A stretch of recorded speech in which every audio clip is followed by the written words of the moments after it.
The lecturer argued that Douglas Murray and Joe Rogan, a man I know you know as well, are both examples of the far right, and said, to what extent should Joe Rogan and Douglas Murray be suppressed? They have millions of followers.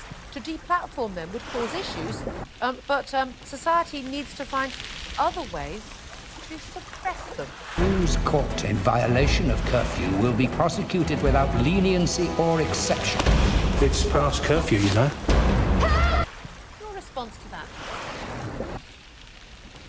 First of all, the lecturer in question is somebody called Peter Neumann. He is employed by King's College London. King's College London, incidentally, has taken tens of millions of pounds of funding in recent years from the government of Qatar, who, of course, are currently playing host to the leadership of the terrorist group Hamas. So I think there are a lot of questions that King's College London needs to answer about its funding and its connections to the terror-sponsoring state of Qatar. This particular man, Peter Neumann, first of all, in front of these civil servants who were all there, paid for, Julia, by you, me, and all of the people watching, they were all there on the taxpayer dime, and the civils. No, they weren't doing their day jobs. They were meant to be being educated on counter-extremism. And Peter Neumann, among other things, used the opportunity to defame and slander the government's own independent reviewer into the Prevent Counter-Terrorism Strategy, William Shawcross. William Shawcross was appointed by the Home Secretary, and Home Office officials were sent on a taxpayer-funded course where Peter Neumann told them all of these lies and slanders about the government's own appointee to look into terrorism legislation. So that is the first thing, and I would call on the Home Secretary to make an urgent inquiry into this matter, because the fact that William Shawcross, the independent reviewer into the Prevent Counter-Terrorism Strategy, should have been slandered by Peter Neumann of King's College London to Home Office officials is a scandal, and requires very urgent intervention by the Home Secretary and others.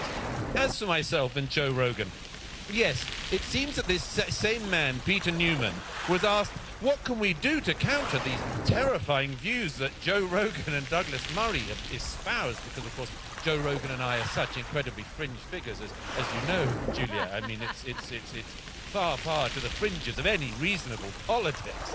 And this man, Peter Neumann, very sinisterly said, we will have to find other ways to suppress them.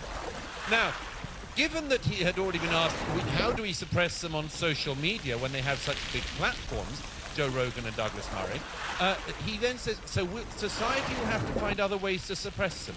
I would like King's College London to carry out an urgent review, and I would like them to suspend Peter Neumann, the man in question, until we find out exactly why he was doing this, what he meant by it. It's deeply sinister. I've got my lawyers looking into this already. Good. I would like the government to look into it. I'd like King's College London to look into it. But one other thing, Julia, none of your viewers will be surprised to hear that the man in question, Peter Neumann, was exposed a number of years ago for lying about the government minister Michael Gove. Peter Neumann was a fanatical anti-Brexiteer, and he lied about something that Michael Gove said at the German embassy.